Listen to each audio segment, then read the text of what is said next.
Lakini katika hii safari yote kumekuwa na changamoto ambazo wengine kule nje wanajiuliza, wanasema hawa ni vipi walivyoweza kumanuva katika hizi changamoto ambazo wamezipitia. Makoha, ni changamoto zipi ambazo mmezipitia katika hii fani ya usanii? Kwa kila kazi iko na changamoto yake. Na huwa tunasema usipovumilia pia na ile discipline, then hautaweza kutoboa. Discipline tu, changamoto ni kuwa ya kwamba hata uwe umeandikwa wapi, kwa benki wapi, mali yoyote ile, lazima tu uwe na ile changamoto ya maisha. Yes. Alafu pia msema sahau kumtaja huyo mzee marehemu Peter Lukoe. Yes. Huyo mzee alikuwa na maneno ya busara sana katika maisha yetu. Wale ambao walimsikiza wako pahali. Ni kweli. Maana huyo mzee alikuwa ni mzee ambaye ni church elder na alikuwa atushauri mambo kulingana na kibiblia. So wale ambao tulifuata maagizo yake, tunashukuru Mungu. Maana alikuwa atuambia maisha vile yalivyo. Uwezi amuka siku moja atumepata pesa nyingi, ni safari. Ni kweli. So akawa atuonesha, akawa atuweka discipline kwa akili yetu ya kuvumilia. Mambo ya kuvumilia. Na pia katufunza ya kwamba ukipata 10 kula 5, weka 5. Sababu mara nyingi wewe unapata ile kidogo umepata, unasema hii ni kidogo sana, unaingia kwa baa na kunywa yote. Ama unaingia katika anasa za ulimwengu. Most of the times artists tuko na shida ya kwamba sisi ni entertainers, tuna entertain watu mpaka inafika pale tunasahau, tunaanza kujientertain. Yani hatujui boundaries za, lazima tujue boundaries like personal life na hiyo character. Usichanganye hiyo mambo mawili, unapotea. Maana utaenda kwa bar, watu wanataka uwe ondie kwa kununulia pombe. Unaona wanakuharibu. Hakuna kusaidia na kusaidia. Na Ondiek, pengine utueleze kuhusu, tunafahamu kwamba Gibson ana maradhi na anahitaji kupata matibabu, na kwa sasa kuna harambee ambayo mmeipangia hapo Charter Hall tarehe 11 mwezi huu wa Juni.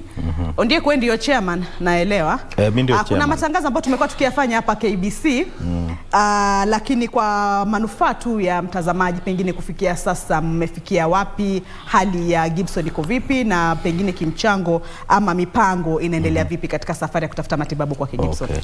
Kuhusu ndugu yetu Gibson, amekuwa kiugua huu ugonjwa wa kisukari kwa muda mrefu, lakini amekuwa kiumanage vizuri.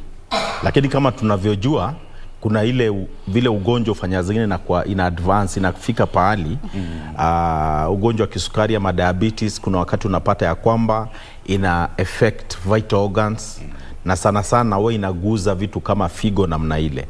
Kwa hivyo ilifika wakati mwaka uliopita Gibson akajipata iko hali mbaya sana, hata alikuwa jui ni nini. Maana hata tukitoka hapa KBC yalikuwa yuahema sana na alikuwa nasikia ni mgonjwa. Kwa hivyo alipitia hospitali na bado kujulikana haraka. Na sababu ni wakati ile ilikuwa ni mambo ya corona. Alipoenda hospitali, kitu ya kwanza walipopigwa x-ray waliona maji mengi sana kwa kifua na mwili. So kitu ya kwanza waliona ni kana kwamba akona nini? Akona COVID. So akawekwa kando. So kuwekwa kando, baadaye ndio aliporudi COVID test inatoka negative, wakapima ya pili negative. Ndio daktari akasema vile naona hii maji ni mengi, na huyu mgonjwa amekuwa na historia ya diabetes. Ningelipenda kitu ya kwanza mtukubalishe nyinyi familia. Wale tulikuwa pale wakatuuliza kama tunaweza kubali afanywe dialysis kusave zile figo zake. Na familia wakawacha wamesign, mke wake akaacha amesign, na Gibson akafanywa dialysis ya kwanza, na baadaye wakafuatilia na wakaendelea kufuatilia kabisa. Ndio hapo walipoweza kupata ya kwamba figo zilikuwa zimefail. Na tangu siku hiyo imekuwa ni safari mrefu sana. Maana kuna dialysis ambao amekuwa kienda mara 2 kwa wiki, na hiyo yote inagharimu familia yake, na amekuwa kienda twice a week. Lakini sahi kama vile tunazungumza anaenda mara 3. So unaona, in a way the family, because every dialysis unarudi to your pocket, you pay like over 10,000 ama hata zaidi, sababu kuna mambo ya usafiri, ukienda hospitali, kurudi nyumbani, na kuna pesa ambayo unahitaji kulipa pale hospitalini. Hata ingawa yani unapata kuna pesa ambayo inatumika mingi sana. It's almost 60 kuendelea. Sasa tukaona ya kwamba tulipopata mmoja wa familia walipopimwa at least angalau mmoja akapatikana anaweza mpatia babake figo, tukaona kuanzia sasa tunaweza sasa jipanga tufanye mambo ya nini ya fundraising ili tuweze kujua huyu mwenzetu ataenda vipi katika hii kidney transplant. Sasa kitu moja ningependa kueleza Wakenya ni ya kwamba kuna wengine maybe wakisikia tukitaja maybe milioni 6 wataona hiyo kiwango ni kama iko juu sana, lakini ukweli ni kwamba surgery peke yake bila ujaongeza mambo mengine itakula zaidi ya milioni 2, na surgery yenyewe inafanywa hapa Kenya, itafanywa Eldoret. Kuna hospitali inaitwa Medihill ambao wako na branch Eldoret, na kuna madaktari ambao kutoka India. Kwa hivyo in other words they are bringing India to Kenya. So wale madaktari wanatoka India badala Gibson kwenda India, wale madaktari wanakuja wanakuwa Eldoret. Na kwa kusema kweli ukilinganisha Eldoret na kwenda India unaona pa ni karibu. Alafu kitu kingine kama ni malazi pali wale watakuwa wamempeleka, unajua atakuwa ameenda na mtoto wake na atakuwa ameenda na mke wake na maybe watu wengine wa familia ambao watakuwa pale na yeye, itakuwa kama ni kukaa kwa hoteli itakuwa sio the same na kwenda kukaa pale India. So mambo inakuwa ni rahisi kidogo. Alafu kitu kingine ambao ningependa kuwaeleza Wakenya ni ya kwamba baada ya kufanyiwa huu upasuaji na tuko na imani ya kwamba inaenda kufaulu katika jina la Yesu, maana kuna Mungu ambaye tunayemwamini. Baada ya kutoka kuna madawa ambayo inambidi Gibson atakuwa anatumia kila siku for the rest of his life, yani maisha yake yote atakuwa anatumia hao madawa. Na yale madawa atakuwa anatumia kwa mwaka ya kwanza, haya madawa ni ghali mno. Mwaka wa kwanza na wa pili haya madawa ni ghali mno. Unapata yeye mwenyewe hawezi kugharamia yale madawa, itakuwa shida. And so hospitali already imepatiana directive, imesema kabla mpeleke kufanyia upasuaji lazima wanataka kuona bank statement yake iko vipi. Ako suppose kwenda June or latest first week of July. So you can just imagine we need money ikuwe pale kwa account ili hata wao wakuwe na confidence ya kwamba kimpeleka theater atakapotoka madawa ambayo itamstiri wakati ule ambao atakuwa ile anti-rejection ili kile kiungo tena kisifeli. So at least kunahitajika hela. Sasa katika ile hali ni kwamba tumeweka harambee ambayo itakuwa tarehe 11 mwezi wa June pale Charter Hall, ama wengi wanapajua kama City Hall. Hapo ndio tutakapokuwa kuanzia saa 8 tutakuwa na hiyo fundraising mahali pale. Na pia tuko na pay bill ambayo ni 247 na account ni 777-626.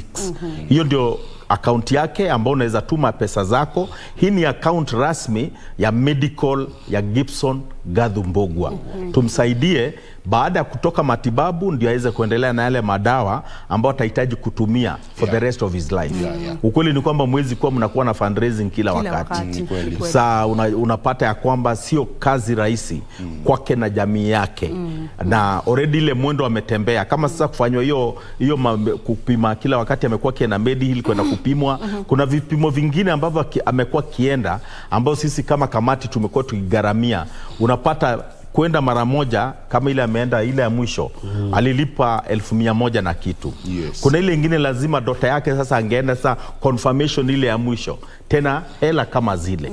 Maana lazima ukue very sure ya kwamba kile kitu anaenda kufanya kwamba Gibson ako in the good condition. Na ilikuwa lazima wangeangalia moyo vile uko na viungo vingine vya mwili, vital organs zingine ziko vipi kabla ajaenda pale kufanyia ule upasuaji. Kwa hivyo hela zahitajika.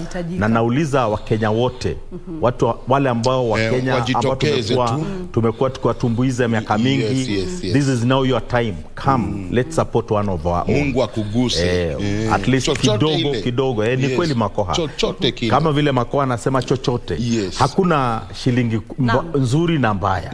Ile utapata ile ambao Mungu atakuguza na uweze kuduma katika. Ondiek nitakukata kauli tena mtazamaji. Kwa sasa nadhani nadhani muda umetupa kisogo pia. Naarifiwa kwamba kule kwenye ile kamati ya mahakama basi jaji mkuu ameanza anazungumza na wanahabari kuhusu mipangilio mizima ya uchaguzi mkuu.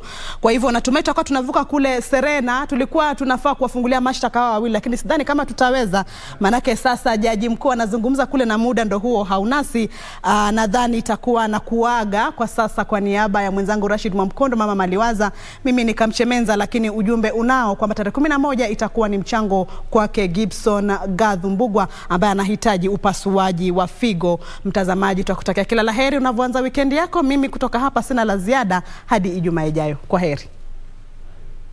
Very, very exceptional way, and to say how indebted I am to each one of you, the JC committee led by the Honorable Mr. Justice Ibrahim Mohammed, Justice Musinga, our PJ, our judges, our members of the JCE. Allow me also to appreciate in a very, very special way our partners who have held our hand for many years. ICJ, I think, has completely become part of the judiciary family because they always see where the gap is and they come in. And so are all our partners who have worked with us this journey. Our friends in media, the fourth estate, we recognize you also for the critical role you play in this country.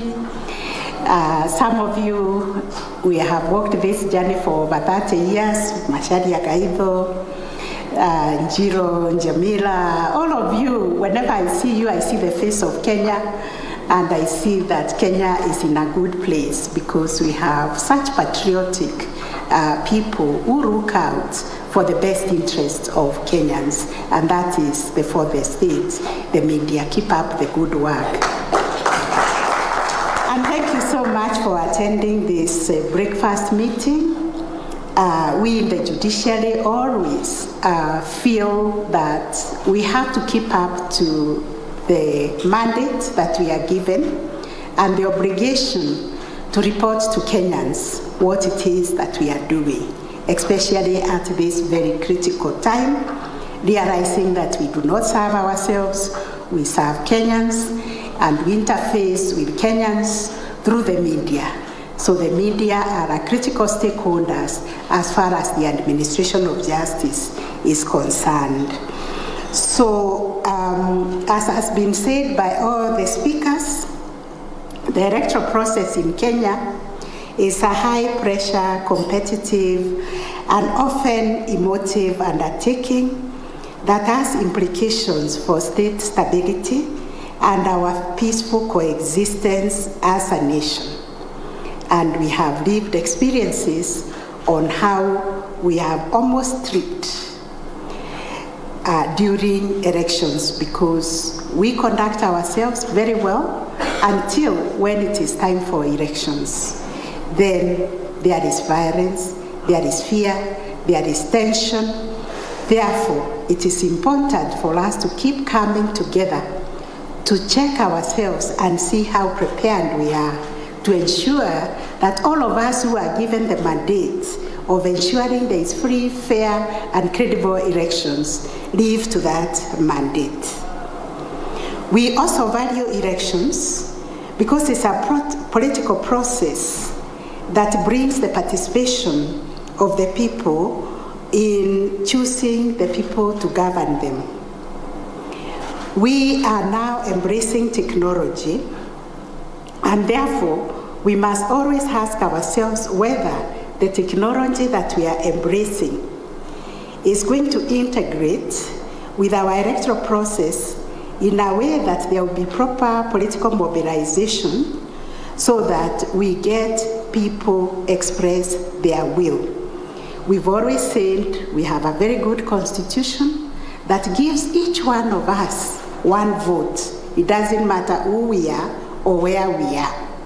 Our problem is getting that vote on the voting day, that vote properly counted, that vote properly transmitted. And I've always used the example of M-Pesa, whereby we are able to transact rapidly and all over the country, and we never make mistakes. And the question I've always asked is how we can also ensure the safety of our vote the same way we ensure the safety and credibility of the movement of our money through M-Pesa. So for us, preparedness by the various actors in the electoral process is an essential element of election management. This is also true for the NDR process, given their importance in a constitutional democracy like ours, where we aspire to transition from the use of violence as a means of resolving political conflict to the use of lawful means to resolve any conflict arising out of the electoral process. The preparedness activities by the judiciary are informed by our appreciation that unresolved electoral disputes not only create an environment of political mistrust and suspicion, but also seriously undermines the legitimacy of elections and the elected government. It is in this context that we have put in place this very important committee, JCE, to coordinate our preparedness as a judiciary to discharge our constitutional mandate. In all this, the JCE ensures that the courts are supported so that they can expeditiously and competently, also fairly, undo and determine all the electoral disputes.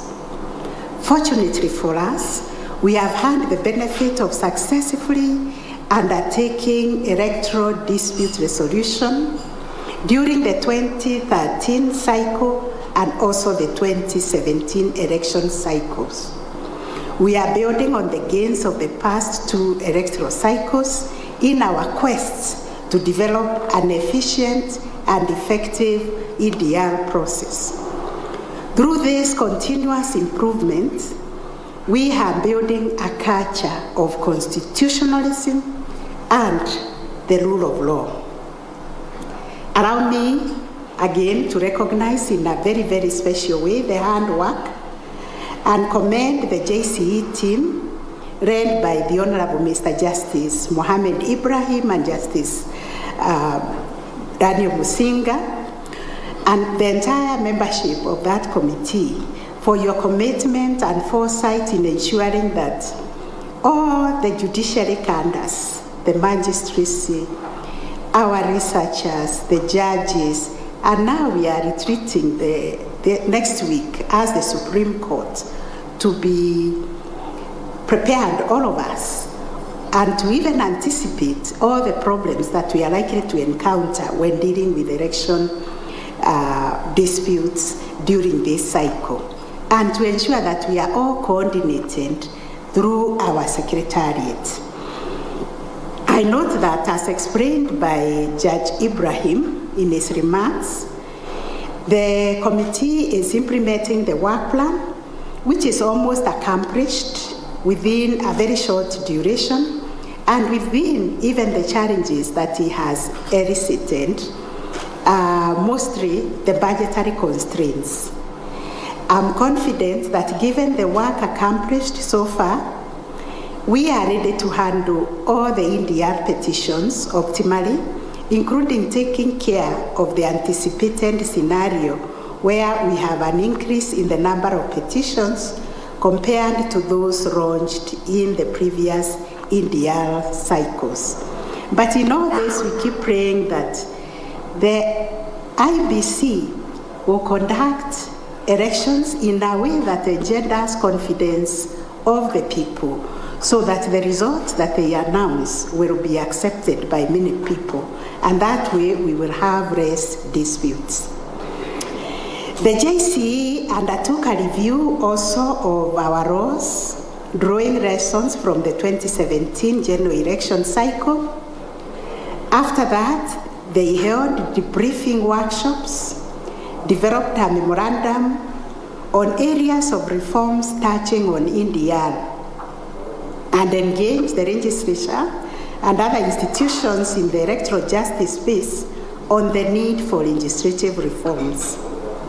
And for this, I'm happy to report, ladies and gentlemen, that we have secured an improved India legal framework through these reforms, mentioning the Political Parties Act and the Elections Act.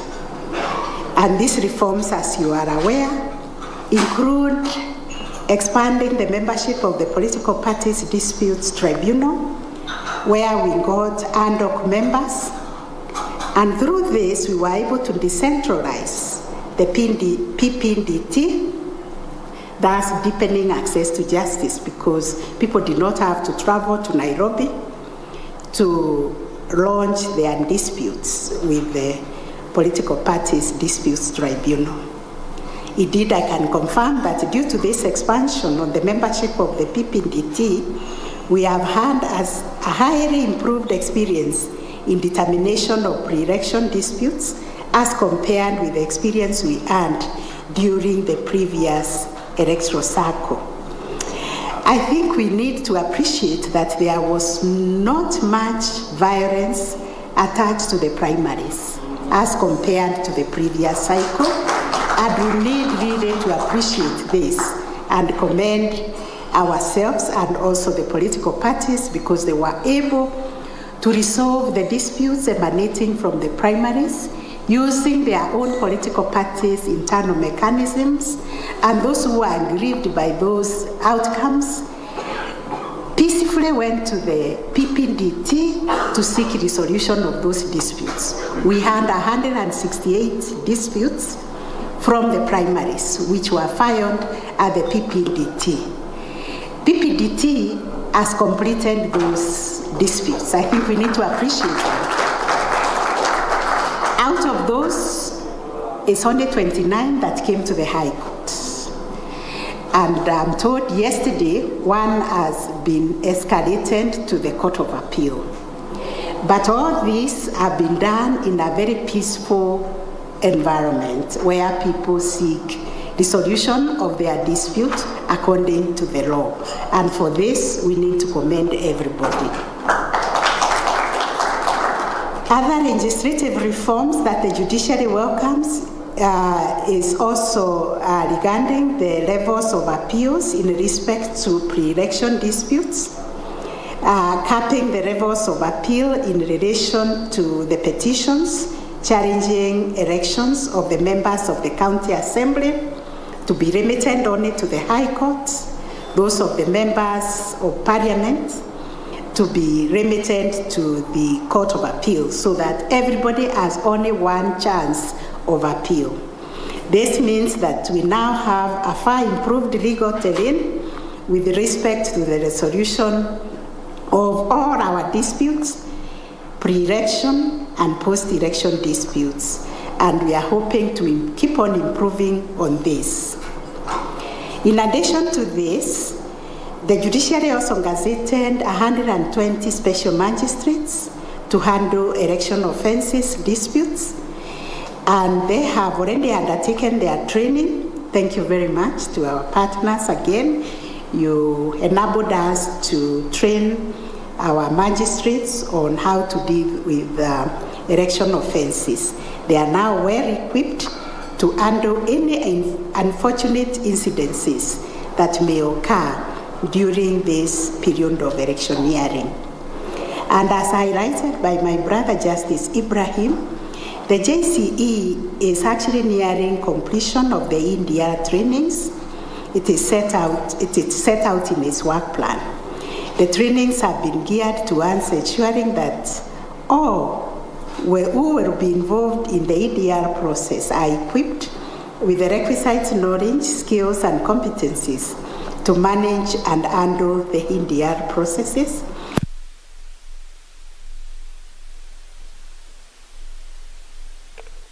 And about security during this period of electoral disputes. As you know, the stakes are very high and the positions are limited. They are one position being sought by many people, and therefore, been actually asking that we pray for those who will not make it.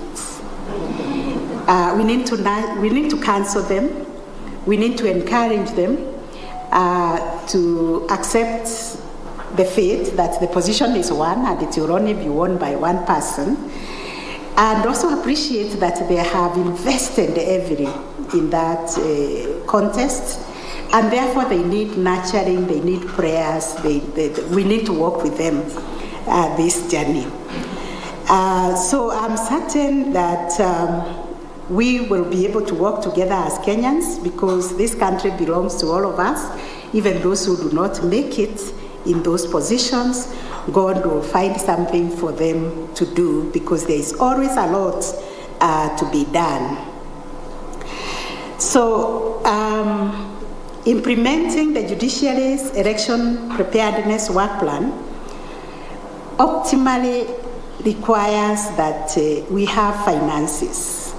This is something we talk about in the judiciary all the time, and it embarrasses me. It reminds me just this moment we are recruiting members for the Tax Appeals Tribunal, which was recently transferred to the Judicial Service Commission, because tribunals belong to the judiciary. And one of the candidates asked us, why is the judiciary being given another baby when it has so many babies and they are starving? They are malnourished. Then you are handing them another baby to bring to us more problems. But this is our country. We understand where we are at. It is work for all of us to ensure that even with all these budgetary constraints that we continue to face, we are doing our best. We are giving value for money and mobilizing resources to achieve the goals we have set out for ourselves. We have been actively engaging other agencies in the government, including the National Treasury, to ensure adequate resourcing of the judiciary, so that at least this work of the NDR is optimally undertaken. I want to take this opportunity to once again, on behalf of the judiciary, thank our development partners that have engaged directly with the committee and express our willingness to partner to complete the work plan. We have faith that the judiciary will indeed perform its mandate, and we will not let Kenyans down as far as our mandate is concerned. I want to thank specifically IFES and the Foreign Commonwealth and Development Office, DFID, Electoral Law and Governance Institute for Africa, EOGIA, International Commission for Jurists, Kenya, the Attorney General Alliance, AGA Africa, which are on board as partners to JCE.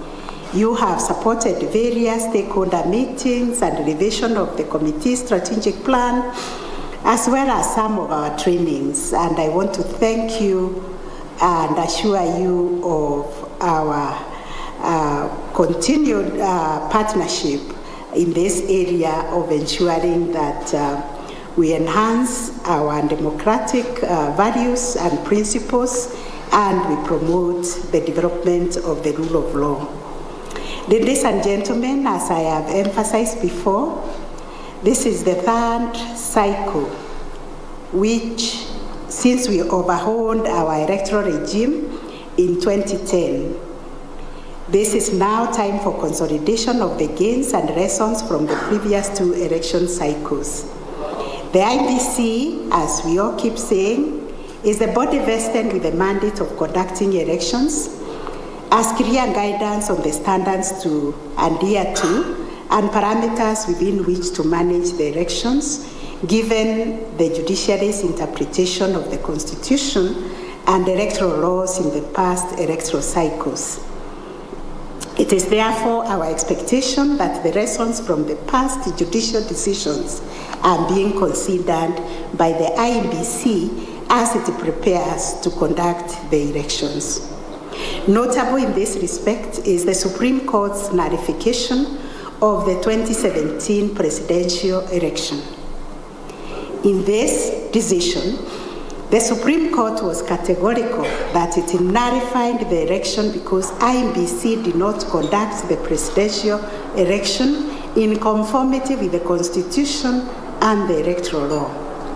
The Supreme Court did not find any evidence of misconduct by the candidates, but instead saw in evidence a systemic institutional problem.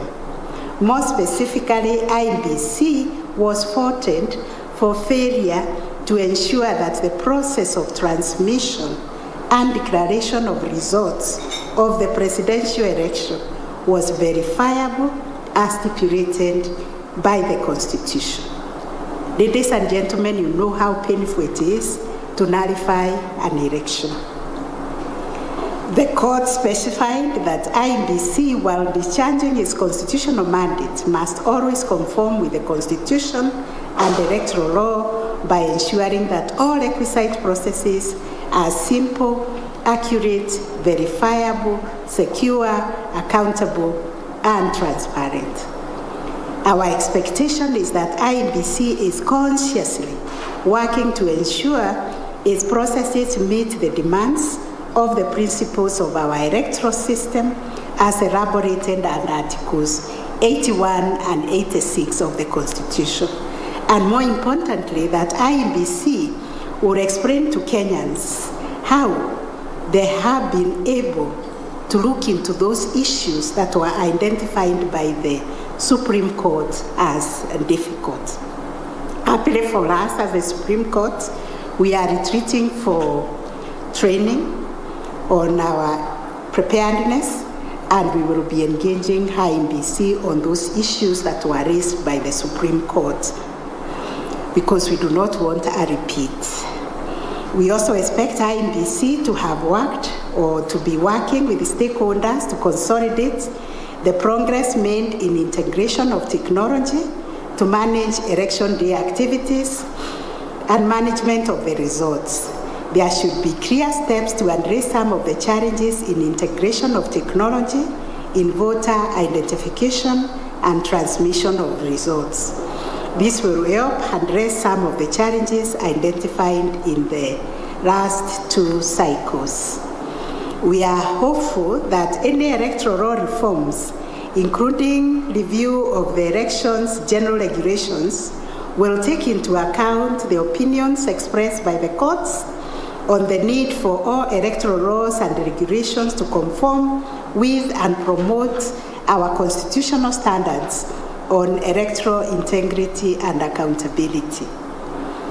I also want to emphasize that it is important that all the processes leading to the election day that include voter registration, transfer of voters, verification, certification, and publication of register of voters should be done in a manner that promotes and ensures the complete and accurate franchise of eligible voters. I am aware, and I believe everybody is, that there is an ongoing audit of the voter register. Any emerging challenges with respect to the voter register ought to be addressed proactively in consultation with the stakeholders, including the political parties and other actors in the electoral processes. It is such a proactive approach to addressing concerns that might be raised by voters and stakeholders that ensures that our IEBC and all Kenyans become agents and champions of electoral integrity, and also engenders the confidence of Kenyans in the credibility of the electoral process.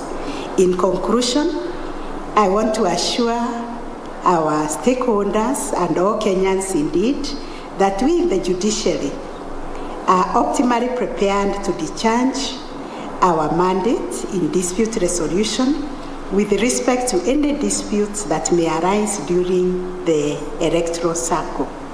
All those disputes, whatever nature they are, we will reduce them into legal and constitutional problems, and we will be able to determine them according to our laws without any fear or favor, indeed as we took our oath of office.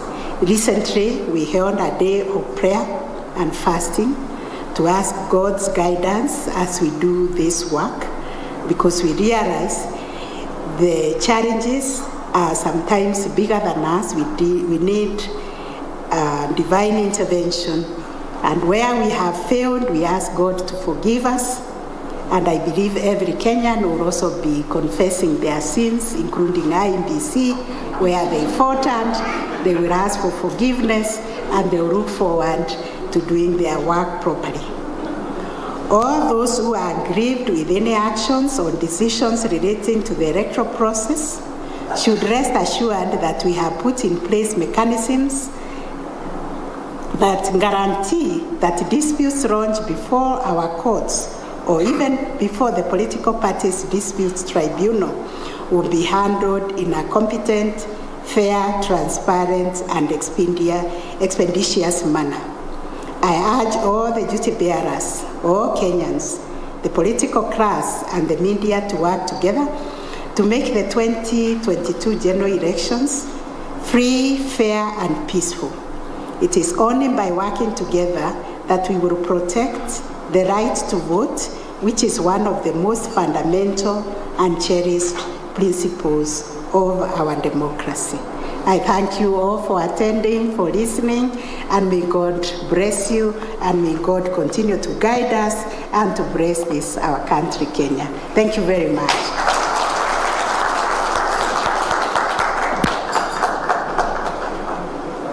Thank you very much, Honorable Chief Justice. It's time now to have a conversation. I know in communication we used to have one way. We just used to give.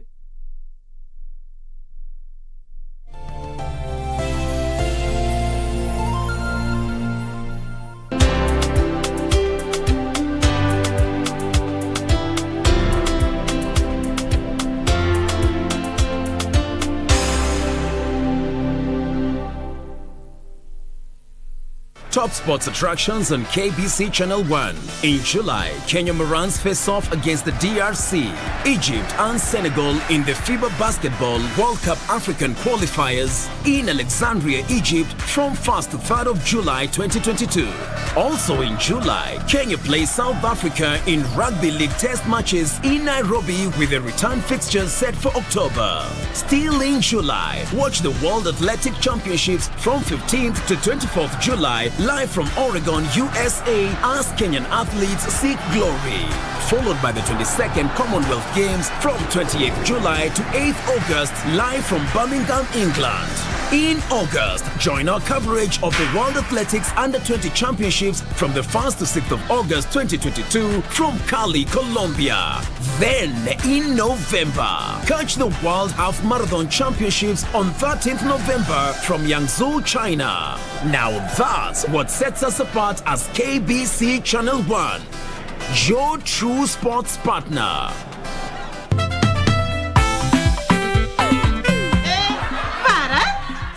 You had a long night characterized by shortage of softness here and there. And this is how you are thanking me, eh? Kweli wewe na Fuda hakuna hata tofauti. Farah, do you know how to play your cards? Sema kujitetea. What is so big with the word mysterious? I did not tell them. That is a very small word, by the way. Kamene, I usually admire your English. Okay, exposure is a good thing. Kamene, okay, look at Julia. You see those little colored strings and materials on her hair? Oh, tule tuvitu twa blanket. Now, look at my hair. Do you see such?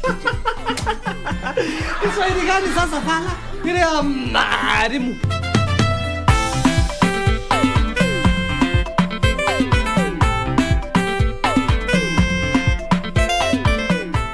uchaguzi mkuu wa tarehe 9 Agosti utabadilisha pakubwa taswira ya kisiasa ya taifa hili.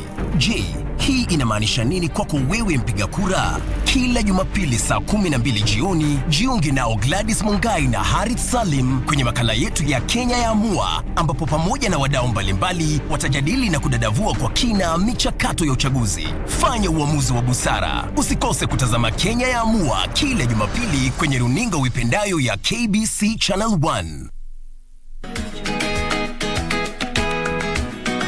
Kwani mimi kuwa hapa ndio nini? Lakini mshahara wanapokea, pesa zangu wanakula. Naona ni vizuri sasa mkeo ajue kutunza.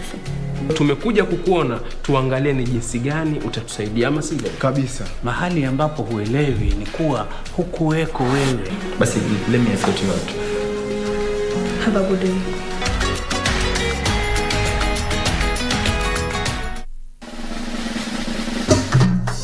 Nanyuki, are you ready? Saturday Night Show SNS coming your way live from AJ's The Ranch in Nanyuki this coming Saturday, 4th of June 2022 from 4 p.m. up till late. Country meets the 80s and 90s. Mutajibamba, Nyama Choma, great music by DJ Stano, the Wheels of Steel, na pia mimi John Karani, JK, live on location with Saturday Night Show. We gonna make it a night to remember. Kosa Uche.